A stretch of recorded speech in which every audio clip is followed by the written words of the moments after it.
सांसों को रोक देने वाला महामुकाबला आज आईपीएल इतिहास की दो बड़ी टीमें लखनऊ सुपर जायंट्स और रॉयल चैलेंजर्स बेंगलुरु के बीच एकाना क्रिकेट स्टेडियम लखनऊ में खेला गया। ऐसे में मुकाबले की शुरुआत हुई बेंगलुरु के टॉस जीतने को लेकर। जी हां, आज के इस रोंगटे खड़े कर देने वाले महामुकाबले में कप्तान रजत पाटीदार ने टॉस जीता और पहले गेंदबाजी करने का फैसला किया और विपक्षी टीम लखनऊ को बल्लेबाजी के लिए आमंत्रित किया था। फिर मुकाबला शुरू हुआ। रनों की बारिश करने के इरादे से लखनऊ की ओर से मिचेल मार्श और अर्शिन कुलकर्णी ओपनिंग बल्लेबाजी करने के लिए मैदान में उतरे। दोस्तों, इन दोनों ही बल्लेबाजों के कंधों पर इस महामुकाबले में अपने टीम को एक विस्फोटक ओपनिंग शुरुआत दिलाने की बड़ी जिम्मेदारी थी। और दोस्तों, ऐसी ही कुछ झलकियां आज लखनऊ के ओपनिंग बल्लेबाजों के द्वारा देखने को भी मिली। जी हां, भले ही मैच का पहला ओवर लखनऊ के दोनों ही बल्लेबाजों ने सूझबूझ के साथ खेला और बेंगलुरु की ओर से गेंदबाजी पर आए भुवनेश्वर कुमार को सम्मान देते हुए इस ओवर में मात्र इक्का दुक्का रन बटोरा। परंतु दोस्तों, मैच के दूसरे ओवर में जैसे ही जोश हेजलवुड गेंदबाजी आक्रमण पर आए, स्ट्राइक पर मौजूद मिचेल मार्श ने अपना बल्ला खोला और ओवर की दूसरी फुल लेंथ गेंद को उसके सही अंजाम यानी सीधे लॉन्ग ऑन की ओर सीमा रेखा के पार पहुंचा दिया और एक गगनचुंबी छक्के के साथ अपनी पारी का आगाज कर डाला। बता दूं, यह छक्का आने के बाद मिचेल मार्श ने यहीं रुकने का नाम नहीं लिया, बल्कि उन्होंने अगली 3 गेंदों पर सॉलिड डिफेंस दिखाने के बाद ओवर की 5वीं गेंद पर एक बार फिर उसी दिशा में अपना हाथ खोला और इस ओवर का दूसरा छक्का अपने खाते में जोड़ लिया। बता दूं, मैच का यह दूसरा ओवर काफी महंगा बेंगलुरु के लिए साबित हुआ, जहां पर जोश हेजलवुड ने अपनी खराब लाइन और लेंथ के चलते करीबन 13 रन खर्च किए। वहीं दोस्तों, अगला ओवर भी कुछ इसी प्रकार से देखने को मिला, जहां पर बेंगलुरु की ओर से गेंदबाजी पर आए भुवनेश्वर कुमार के खिलाफ पहली 5 गेंदों पर तो स्ट्राइक पर मौजूद अर्शिन कुलकर्णी कुछ खास उखाड़ नहीं पाए और महज एक ही रन अपने खाते में जोड़ पाए। परंतु दोस्तों, ओवर की आखिरी गेंद पर जैसे ही विस्फोटक बल्लेबाज मिचेल मार्श भुवनेश्वर कुमार के सामने आए, उन्होंने एक बार फिर अपने बेहतरीन खेल का नमूना मैदान में पेश किया और इस बार कवर की ओर शॉट खेलते हुए गेंद को सीधे दर्शक दीर्घा में पहुंचा दिया। दोस्तों, अब तक हुए पहले 3 ओवरों में बेंगलुरु की ओर से तेज गेंदबाजी आक्रमण मैदान पर देखने को मिला था, लेकिन इसी बीच मैच के चौथे ओवर में कप्तान रजत पाटीदार ने पहला बदलाव किया और गेंद थमाई अपने सबसे अनुभवी स्पिनर गेंदबाज कृणाल पांड्या को। परंतु दोस्तों, कृणाल पांड्या को गेंद थमाने का फैसला काफी भारी रजत पाटीदार को पड़ा। जी हां, क्योंकि जैसे ही कृणाल पांड्या गेंदबाजी पर आए, बेहतरीन लय में नजर आ रहे मिचेल मार्श ने उनको अपने पाले में लिया, जहां पर पहले ओवर की तीसरी गेंद को एक्स्ट्रा कवर्स की दिशा में खेलते हुए चौके में तब्दील कर डाला, तो वहीं अगली गेंद पर लॉन्ग ऑन की ओर अपनी ताकत का पूरा इस्तेमाल करते हुए गेंद को सीधे तारामंडल में पहुंचा दिया। बता दूं, कृणाल पांड्या का स्पेल का यह पहला ओवर काफी महंगा रहा, जहां पर उन्होंने एक चौका और एक छक्का खाते हुए 12 रन लुटाए। परंतु दोस्तों, मानो जैसे अब तक चल रही मिचेल मार्श की बल्लेबाजी का बस यह ट्रेलर था। जी हां, क्योंकि असली तूफान देखने को मिला मैच के 5वें ओवर में, जहां पर बेंगलुरु की ओर से स्पेल का पहला ओवर लेकर आए रसिक डार को आते ही स्ट्राइक पर मौजूद मिचेल मार्श ने काफी बुरी तरह धोया और इस ओवर में आतंक मचा डाला। जी हां, पहले तो लगातार 2 गेंदों को सीधे स्टेडियम पार पहुंचा दिया, तो वहीं इसके बाद ओवर की चौथी गेंद पर जोरदार कट लगाया और इस बार गेंद को चौके में तब्दील कर डाला। दोस्तों, मानो जैसे आज खुद के अकेले के दम पर धमाल मचाते हुए पावर प्ले में मिचेल मार्श मैदान पर नजर आ रहे थे। जो स्पिनर रहे या तेज गेंदबाज किसी के सामने रुकने का नाम नहीं ले रहे थे और लगातार छक्कों में डील करते जा रहे थे, जिस कारण अलग ही जल्लोष लखनऊ के प्रशंसकों के बीच देखने को मिल रहा था। परंतु दोस्तों, अब मात्र पावर प्ले का आखिरी ओवर का खेल लखनऊ के पास शेष था। ऐसे में आवश्यकता थी पहली 5 ओवरों की तरह पावर प्ले के अंतिम ओवर को भी अपने पक्ष में करने की, और ऐसा ही कुछ ढाकड़ बल्लेबाज मिचेल मार्श ने करके दिखाया और बेंगलुरु की ओर से गेंदबाजी पर आए रसिक डार को इस बार अपने बल्ले का मजा चखाया और लगातार पहली 2 गेंदों को चौकों में तब्दील कर डाला और महज 20 गेंदों का सामना करते हुए बेंगलुरु के खिलाफ अपना तूफानी 50 जड़ दिया। बता दूं, 50 आने के बाद ओवर की आखिरी गेंद फिर मिचेल मार्श ने अपना बल्ला कवर की ओर खोला और इस बार 2 फील्डरों के बीच से गैप निकालते हुए गेंद को बाउंड्री के पार पहुंचा दिया और पावर प्ले के 6 ओवरों का खेल खत्म होने तक टीम को 68 रनों तक पहुंचा दिया। दोस्तों, देखा जाए तो बिना किसी विकेट गवाए पावर प्ले में जैसी चाहिए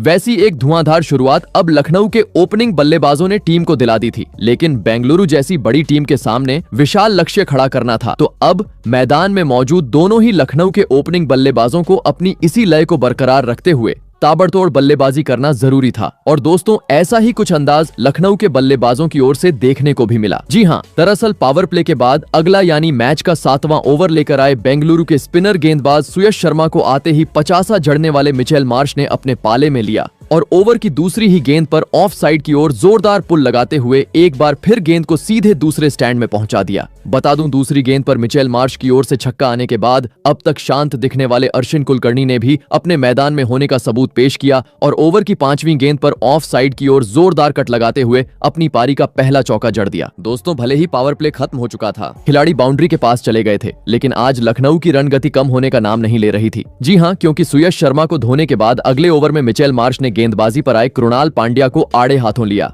और पहली 4 गेंदों पर इक्का दुक्का रन बनाने के बाद ओवर की चौथी बाहर जाती हुई गेंद पर एक हाथ से एक ऐसा तेज तर्रार शॉर्ट पॉइंट की ओर जड़ा जो सीधे सीमा रेखा के पार पहुंच गया। दोस्तों, अलग ही तरह से गदर मचाते हुए आज मिचेल मार्श मैदान पर नजर आ रहे थे, जो हर ओवर में बड़ा शॉट खेलने का प्रयास कर रहे थे और अब तक उसमें सफल भी हुए थे। भले ही एक छोर से युवा बल्लेबाज अर्शिन कुलकर्णी अब तक कुछ खास उखाड़ नहीं पाए थे और महज स्ट्राइक रोटेट करते जा रहे थे, लेकिन उनकी इस धीमी बल्लेबाजी के बावजूद अब रफ्तार के घोड़े पर सवार लखनऊ की टीम मैदान पर नजर आ रही थी, जिसे देखकर अब बेंगलुरु के कप्तान रजत पाटीदार भी काफी ज्यादा टेंशन में जा चुके थे। मुकाबले में वापसी करनी थी तो किसी भी हाल में अब लखनऊ की इस ओपनिंग जोड़ी को तोड़ना बेंगलुरु के लिए काफी ज्यादा आवश्यक हो चुका था और दोस्तों, अंततः यह काम करके दिखाया। मैच का 10वां ओवर लेकर आए स्पिनर गेंदबाज कृणाल पांड्या ने, जिन्होंने आते ही अपने फिरकी के जाल में स्ट्राइक पर मौजूद अर्शिन कुलकर्णी को फंसाया और पास ही खड़े खिलाड़ी रजत पाटीदार के हाथों कैच आउट करवाते हुए आज के महामुकाबले का पहला झटका लखनऊ की टीम को दे दिया। आपको बता दें,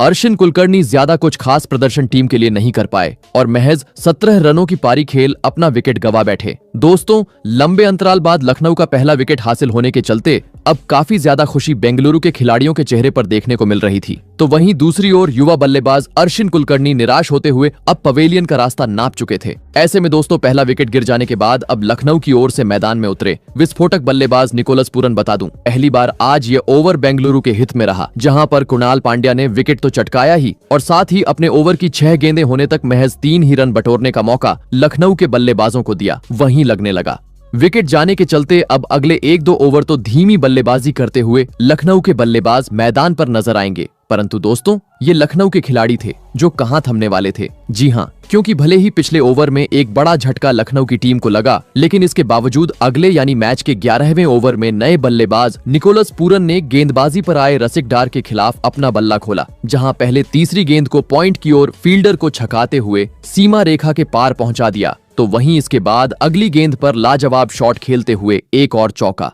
अपने खाते में जोड़ लिया। परंतु दोस्तों, इसी बीच अगला ओवर काफी किफायती बेंगलुरु के लिए साबित हुआ, जहां पर गेंदबाजी पर आए जोश हेजलवुड ने कभी अपनी धीमी तो कभी तेज रफ्तार की गेंदों में दोनों ही लखनऊ के सेट बल्लेबाजों को पूरी तरीके से उलझा के रखा और इस ओवर में महज स्ट्राइक रोटेट करने का मौका दिया। वही दोस्तों, अगला ओवर भी कुछ इसी प्रकार से देखने को मिला, जहां पर भले ही ओवर की पहली ही गेंद पर कृणाल पांड्या के खिलाफ स्ट्राइक पर मौजूद बल्लेबाज मिचेल मार्श ने सामने की ओर जोरदार प्रहार करते हुए गेंद को तारामंडल में पहुंचाया, परंतु दोस्तों, इसके बाद गेंदबाज कृणाल पांड्या की वापसी इस ओवर में देखने को मिली, जिन्होंने अपनी लाइन और लेंथ में बदलाव किया और बची हुई अगली 5 गेंदों पर महज 1 रन बटोरने का मौका लखनऊ के बल्लेबाजों को दिया। दोस्तों, अचानक विकेट गिर जाने के बाद अब रनों की रफ्तार धीमी होती हुई लखनऊ की मैदान पर नजर आ रही थी, जिस कारण अब एक वक्त 12 के करीब चल रहा रन रेट नीचे जाते हुए 10 के करीब भी पहुंच चुका था और साथ ही अब प्रेशर भी बढ़ता जा रहा था। लगने लगा कि इस प्रेशर के चलते एक और बड़ा झटका लखनऊ की टीम को लग जाएगा, परंतु दोस्तों,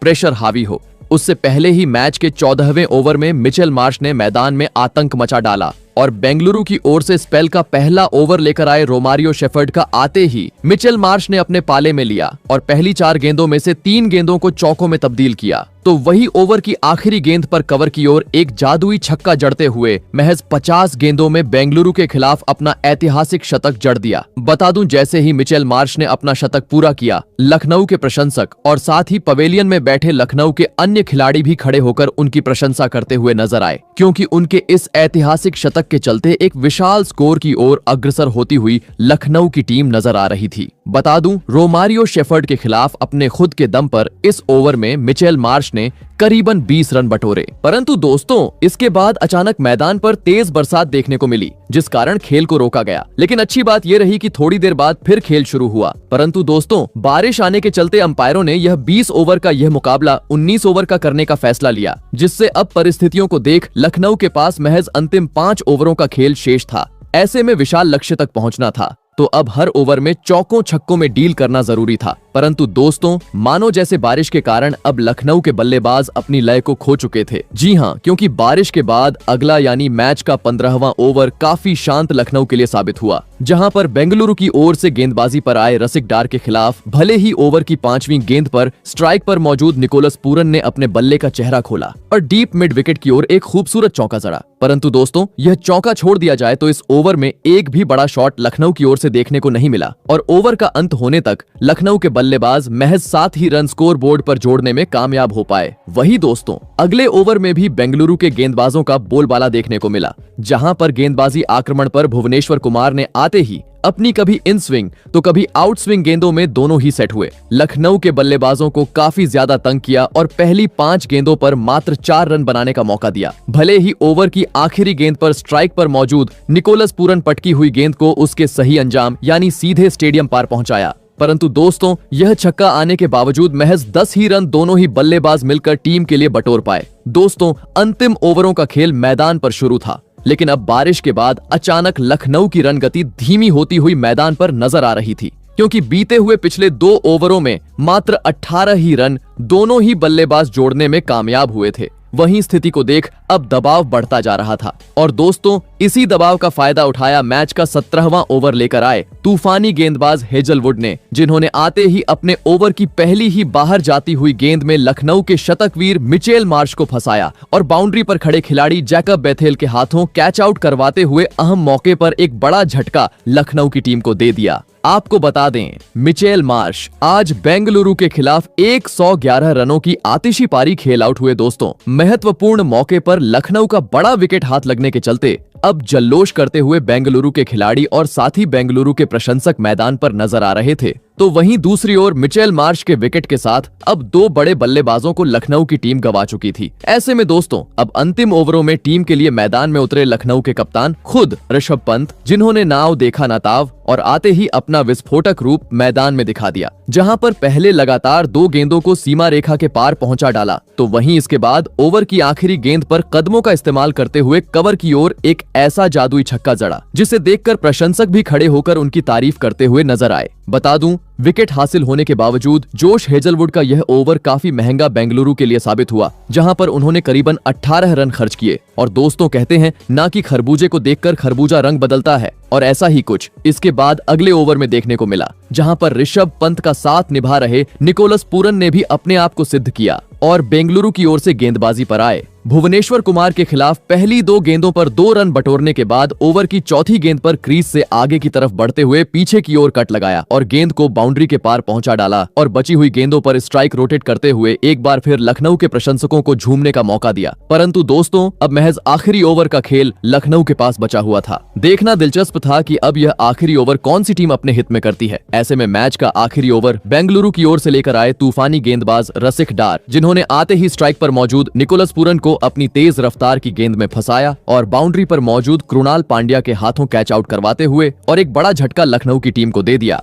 आपको बता दें, निकोलस पूरन 38 रनों की पारी खेल आउट हुए। ऐसे में दोस्तों, अब मात्र आखिरी 4 गेंदों का खेल बचा हुआ था। ऐसे में लखनऊ की ओर से मैदान में उतरे एडम मार्करम, परंतु दोस्तों, एडम मार्करम अपना हाथ खोल पाते उससे पहले ही ऋषभ पंत ने विकेट चटकाने वाले रसिक डार को अपने पाले में लिया और ओवर की चौथी और 5वीं गेंद पर जोरदार प्रहार करते हुए लगातार 2 गेंदों को चौकों में तब्दील कर दिया। तो वहीं आखिरी गेंद पर करामाती शॉट खेलते हुए इस बार गेंद को सीधे स्टेडियम के पार पहुंचा डाला और 20 ओवर का खेल खत्म होने तक लखनऊ को 200 के पार पहुंचा दिया और यह महामुकाबला जीतने के लिए बेंगलुरु के सामने 213 रनों का विशाल लक्ष्य खड़ा कर डाला। ऐसे में दोस्तों, इसके बाद लखनऊ से मिले 213 रनों के लक्ष्य का पीछा करने बेंगलुरु की ओर से जैकब बेथेल और विराट कोहली बल्लेबाजी करने के लिए मैदान में उतरे। दोस्तों, लखनऊ ने दिया हुआ लक्ष्य बड़ा था। ऐसे में दोनों ही बल्लेबाजों पर विस्फोटक अंदाज में शुरुआत दिलाने की बड़ी जिम्मेदारी थी और दोस्तों, लक्ष्य का पीछा करते हुए शुरुआत में कुछ ऐसा देखने को भी मिला। जी हां, दरअसल लखनऊ की ओर से मैच का पहला ओवर लेकर आए मोहम्मद शमी के खिलाफ ओवर की पहली 3 गेंदों पर सॉलिड डिफेंस दिखाने के बाद ओवर की चौथी गेंद पर स्ट्राइक पर मौजूद जैकब बेथेल ने एक खूबसूरत कट लगाया और गेंद को सीमा रेखा के पार पहुंचाते हुए शानदार तरीके से अपनी पारी का आगाज कर डाला। परंतु जैसे बेथेल का यह रवैया गेंदबाजी कर रहे मोहम्मद शमी को पसंद ही नहीं आया। जी हां, क्योंकि चौका जड़ने के बाद अगली ही गेंद पर बदला निकालते हुए तूफानी गेंदबाज मोहम्मद शमी ने अपनी बाहर जाती हुई गेंद में जैकब बेथेल को फंसाया और बाउंड्री पर मौजूद प्रिंस यादव के हाथों कैच आउट करवाते हुए पहले ही ओवर में आज के महामुकाबले का बड़ा झटका बेंगलुरु की टीम को दे दिया। आपको बता दें, आज लखनऊ के खिलाफ बेथेल 5 गेंदों में 4 ही रन बना पाए। दोस्तों, पहले ही ओवर में बेंगलुरु की बड़ी मछली जाल में फंसने के चलते अब अलग ही तरह से जल्लोष करते हुए लखनऊ के खिलाड़ी और साथ ही लखनऊ के प्रशंसक मैदान पर नजर आ रहे थे, तो वहीं दूसरी ओर बड़ा झटका लग जाने के चलते अब बेंगलुरु की टीम पर दबाव बढ़ चुका था। ऐसे में दोस्तों, पहला विकेट जाने के बाद बेंगलुरु की ओर से मैदान में उतरे लेफ्ट हैंड ढाकड़ बल्लेबाज देवदत्त पडिक्कल। परंतु दोस्तों, इसके बाद कोई साझेदारी देखने को मिलती उससे पहले ही मैच का दूसरा ओवर लेकर आए प्रिंस यादव ने अपनी घातक गेंदबाजी का जादू मैदान में बिखेर दिया और अपने ओवर की दूसरी 140 के अधिक स्पीड की अंदर आती हुई गेंद में बेंगलुरु के सबसे बड़े बल्लेबाज किंग विराट कोहली को चकमा दिया और सीधे क्लीन बोल्ड करते हुए लगातार दूसरे ओवर में दूसरा झटका बेंगलुरु की टीम को दे दिया। आपको बता दें, लखनऊ के खिलाफ आज के महामुकाबले में विराट कोहली अपना खाता भी नहीं खोल पाए। दोस्तों, विराट कोहली जैसे बड़े बल्लेबाज का झटका लग जाने के चलते पूरे स्टेडियम में बेंगलुरु के प्रशंसकों के बीच सन्नाटा छा चुका था, क्योंकि विराट कोहली का विकेट मतलब अब लखनऊ के हाथ एक कोहिनूर लग चुका था। ऐसे में दोस्तों, दोनों ही ओपनिंग बल्लेबाजों के पवेलियन लौट जाने के बाद अब बेंगलुरु की ओर से मैदान में उतरे खुद कप्तान रजत पाटीदार, जिन्होंने आते ही 1 रन बटोरा और स्ट्राइक देवदत्त पडिक्कल को दी। और दोस्तों, देवदत्त पडिक्कल ने भी स्ट्राइक मिलते ही विकेट चटकाने वाले प्रिंस यादव के खिलाफ अपना हाथ खोला और अपनी ताकत का पूरा इस्तेमाल करते हुए पुल की मदद से एक गगनचुंबी छक्का सीधे दर्शकों के बीच भेज दिया और शानदार तरीके से अपनी पारी का आगाज कर डाला। परंतु बता दूं, इस ओवर में छक्का आने के बावजूद देखा जाए तो यह ओवर लखनऊ के हित में रहा, जहां पर 6 गेंदें होने तक बेंगलुरु के बल्लेबाज महज 8 ही रन बटोरने में सफल हो पाए। वहीं दोस्तों, अगला ओवर भी कुछ इसी प्रकार का देखने को मिला, जहां पर मोहम्मद शमी ने कभी अपनी इन स्विंग तो कभी आउट स्विंग गेंदों में मैदान में मौजूद पाटीदार और पडिक्कल को उलझा के रखा और चाहकर भी बड़ा शॉट नहीं खेलने दिया और इक्का दुक्का रन बटोरने पर मजबूर कर डाला। दोस्तों, पहले 2 ओवरों में ही अपने ओपनिंग बल्लेबाजों को गंवाने का दबाव अब पूरी तरीके से बेंगलुरु की टीम पर साफ तरीके से मैदान पर देखने को मिल रहा था। जी हां, क्योंकि दूसरा और तीसरा ओवर शांत जाने के बाद मैच का चौथा ओवर भी काफी खराब बेंगलुरु के लिए साबित हुआ, जहां पर लखनऊ की ओर से गेंदबाजी पर आए प्रिंस यादव ने अपनी रफ्तार भरी गेंदों में रजत पाटीदार और देवदत्त पडिक्कल को पूरी तरीके से उलझा के रखा। भले ही जैसे तैसे 5वीं गेंद पर रजत पाटीदार ने एक चौका प्रिंस यादव के खिलाफ बटोरा, परंतु दोस्तों, यह चौका छोड़ दिया जाए तो इस ओवर में भी और कोई बड़ा शॉट बेंगलुरु की ओर से देखने को नहीं मिला। दोस्तों, देखा जाए तो पावर प्ले में